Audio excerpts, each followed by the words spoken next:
At minus 84 degrees Fahrenheit, the cold doesn't give you a break. No fancy heaters, no power, just the biting chill and the fight to keep from freezing. The Inuit have found a way to beat the freeze, and it all starts with something you might not expect. Their first secret? Your body isn't just something to keep warm, it's the furnace itself. The human body is an incredible heat-producing machine. Even while you're sitting still reading this, your body generates about 100 watts of heat, roughly the same as a standard light bulb. That's right, you're basically a walking, talking desk lamp. If only we came with dimmer switches and USB ports. But in Arctic conditions, the Inuit have learned to maximize this natural heating system. Shivering is your body's automatic response to cold, and for good reason. When you shiver, your muscles rapidly contract and relax, generating heat through movement. A person shivering intensely can increase their heat production by up to 5 times. The Inuit recognize this natural mechanism, but know its limits too. Prolonged shivering depletes valuable energy reserves and can lead to hypothermia. That's why they've developed strategies to minimize shivering while maximizing heat retention. The key insight the Inuit discovered centuries ago is something modern science has only recently confirmed. Trapping heat matters more than creating it. The average human body produces enough heat to boil a half gallon of water in an hour. Let that sink in. The challenge isn't making more heat, it's keeping what you already have. One secret weapon in this internal heating system is something called brown adipose tissue, or brown fat. Unlike regular fat that stores energy, brown fat burns calories specifically to generate heat. Scientists have found that people living in cold environments typically have more active brown fat. The Inuit, through generations of adaptation, likely have more efficient brown fat activation than those living in warmer climates. This natural heating pad kicks into high gear when temperatures plummet. Finally, a type of fat that actually helps you instead of just making your pants too tight. The Inuit diet plays a crucial role in fueling this internal furnace. In extremely cold environments, the body can burn up to 5,000 calories daily just maintaining basic functions. That's double what an average person needs. Trying to survive on salads in the Arctic would be like trying to heat your house by burning lettuce. Instead, the traditional Inuit diet consists of roughly 50% fat, primarily from marine mammals. This high-fat diet provides the dense caloric fuel needed to keep the internal furnace blazing. Even breathing becomes a calculated act of heat conservation. The Inuit breathe slowly through the nose rather than the mouth, allowing the nasal passages to warm and humidify air before it reaches the lungs. This prevents the body from wasting precious heat-warming cold air inside the chest. It's estimated that proper breathing technique alone can preserve up to 60% of respiratory heat that would otherwise be lost. Who knew that mouth breathing wasn't just socially awkward, but also thermally inefficient? The body's furnace isn't just about generating heat, it's about distributing it effectively. The Inuit have learned to pay special attention to areas where heat escapes most easily: the head, neck, wrists, and ankles. A person can lose up to 50% of their body heat through an uncovered head in cold conditions. So your mom was right after all when she yelled, "Put a hat on," before you left the house. By focusing protection on these critical zones, they maximize efficiency. While your body is indeed the primary furnace in Arctic survival, even the most efficient furnace needs proper insulation to be effective. Modern winter gear with fancy labels might impress your friends, but drop those high-tech synthetic coats into genuine Arctic conditions and they'll fail miserably. Why? Most synthetic fibers become brittle in extreme cold, losing their flexibility and insulating properties. Your expensive North Face jacket would be about as useful as a paper towel in those temperatures. The Inuit solution uses materials that have evolved over millions of years to handle these exact conditions: animal fur and skin. The traditional Inuit winter outfit consists of 2 layers of fur, one with the fur facing inward and another with fur facing outward. This double fur approach creates a microclimate between the layers that's significantly warmer than the outside air. The inner layer traps the heat radiating from the body, while the outer layer keeps wind and moisture from stealing that precious warmth. Tests have shown that this double fur system maintains effectiveness at temperatures where synthetic materials begin to fail, typically around minus 50 degrees Fahrenheit. It's like having your own personal sauna, minus the awkward small talk with naked strangers. Caribou fur holds a special place in Arctic clothing. Each hollow caribou hair contains tiny air pockets that provide exceptional insulation. A single square inch of caribou fur contains about 10,000 individual hairs, each one a tiny insulated air tube. When these thousands of tiny air tubes are packed together, they create one of nature's most effective insulating materials. Modern testing has revealed that caribou hide outperforms synthetic materials by up to 30% in extreme cold. Mother Nature had central heating figured out long before humans were trying to pay their gas bills. The Inuit also mastered waterproofing centuries before Gore-Tex was a twinkle in some engineer's eye. By treating sealskin boots with fish oil, they created waterproof footwear that remains flexible even in freezing conditions. The natural oils penetrate the skin while maintaining its breathability, a feature that many modern waterproof materials still struggle to replicate.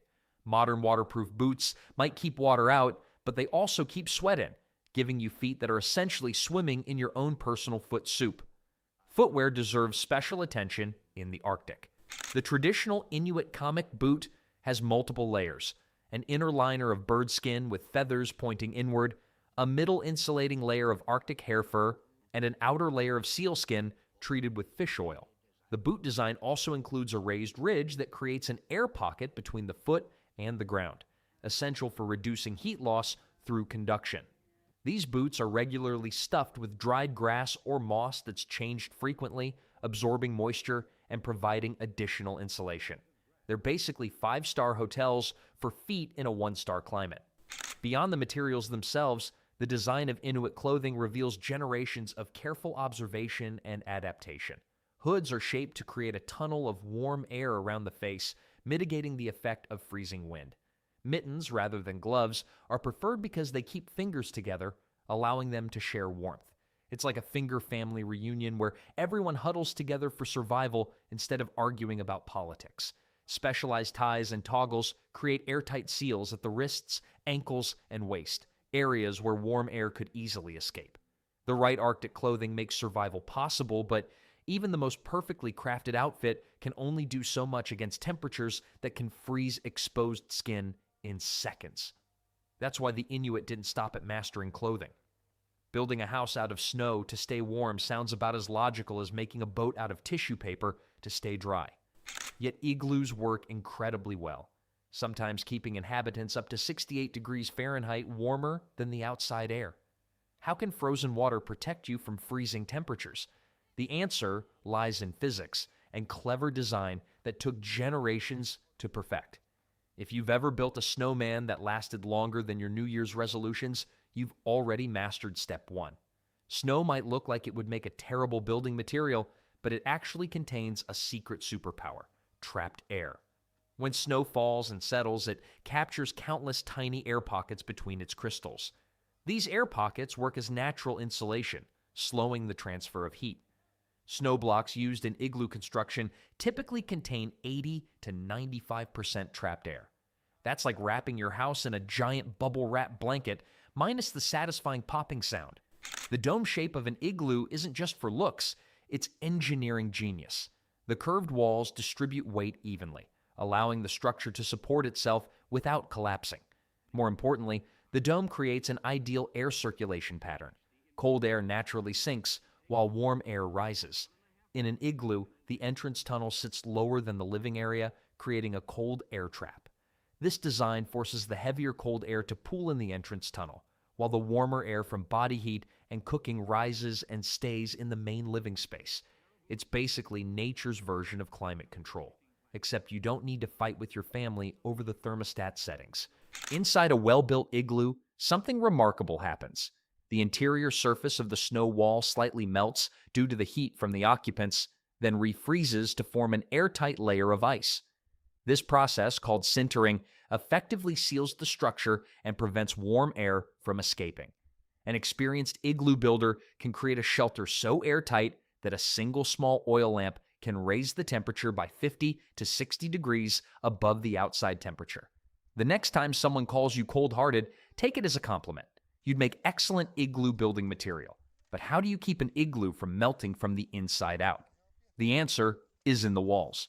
Traditional igloos feature double wall construction, an outer structural wall and an inner lining wall with a small air gap between them.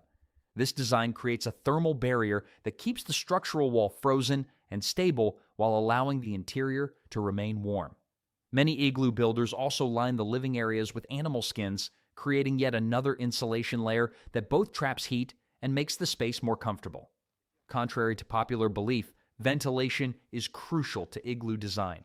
Without proper airflow, the occupants would either slowly suffocate from carbon dioxide buildup or wake up covered in ice from their frozen breath.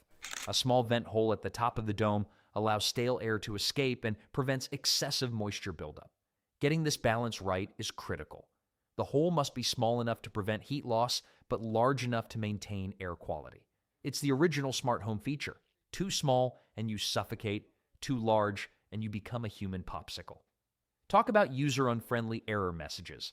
The construction technique itself is another marvel of ingenuity. Igloos are typically built in a spiral pattern, with blocks laid in a gradually rising circle. Each block is carefully shaped to lean slightly inward, creating a self-supporting structure. The final block, placed at the very top of the dome, is the keystone that locks everything together. An experienced builder can construct a basic emergency igloo in less than an hour, while a more substantial family dwelling might take a day to complete. That's faster than most of us can assemble IKEA furniture, and the igloo doesn't even come with those confusing pictogram instructions or extra screws that make you question your sanity.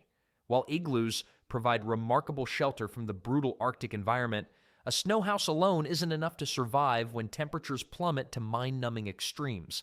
The Inuit faced a fundamental challenge. Try to imagine life in a place where trees don't grow. No forests, no lumber, not even sticks or twigs to gather. This is the reality of the high Arctic, where the Inuit faced a seemingly impossible challenge. How do you create fire in a land without wood? The answer came from the sea, not the land, and it transformed survival in one of Earth's most hostile environments. In a place where even matches would say, "Nope, too cold, we quit," the Inuit had to get creative. Wood is so scarce in the Arctic that when a piece of driftwood washes ashore, it's treated like treasure. These rare wooden finds might travel hundreds of miles through trade networks before reaching inland communities. Some pieces of driftwood take years or even decades to reach Arctic shores, carried by ocean currents from forests thousands of miles away. Getting firewood delivered to your Arctic home makes your 2-day Amazon shipping look positively speedy. Instead of relying on such an unreliable resource, the Inuit developed an alternative: the qulliq, a crescent-shaped stone lamp that burned seal, walrus, or whale blubber. This ingenious device became the centerpiece of Inuit indoor life, serving multiple critical functions at once.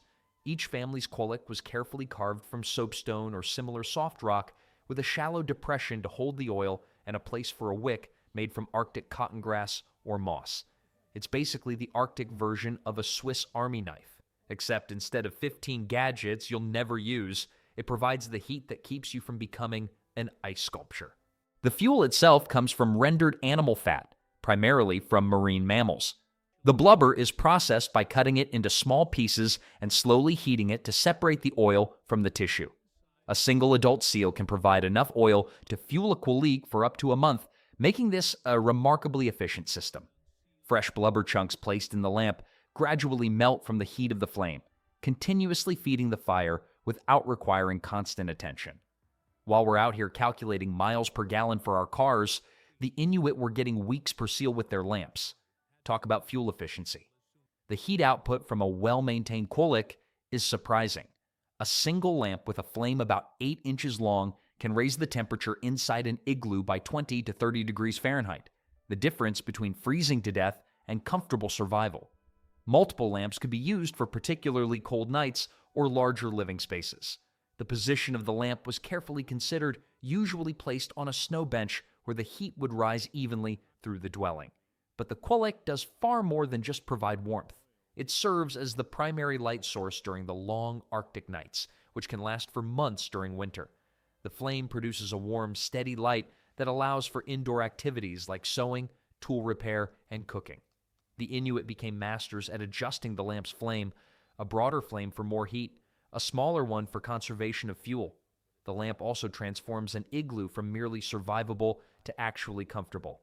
The gentle heat from a qulliq melts the interior snow wall surface just enough to create a smooth, reflective ice layer that increases light efficiency by bouncing the lamp's glow throughout the space. It's like nature's version of mood lighting, except instead of setting a romantic atmosphere, it's keeping your fingers attached to your hands. Tending a qulliq requires knowledge passed down through generations. The wick, usually made from Arctic cotton grass, moss, or lichen, must be carefully trimmed and adjusted to maintain an efficient flame. Too long a wick creates smoke and wastes precious fuel. Too short, and the flame dies out. Women traditionally managed the qulliq, developing such skill that they could adjust the flame in their sleep, maintaining the perfect balance throughout the night without fully waking. Imagine having to adjust your heating system in your sleep. Most of us can barely hit the snooze button without knocking the alarm clock off the nightstand.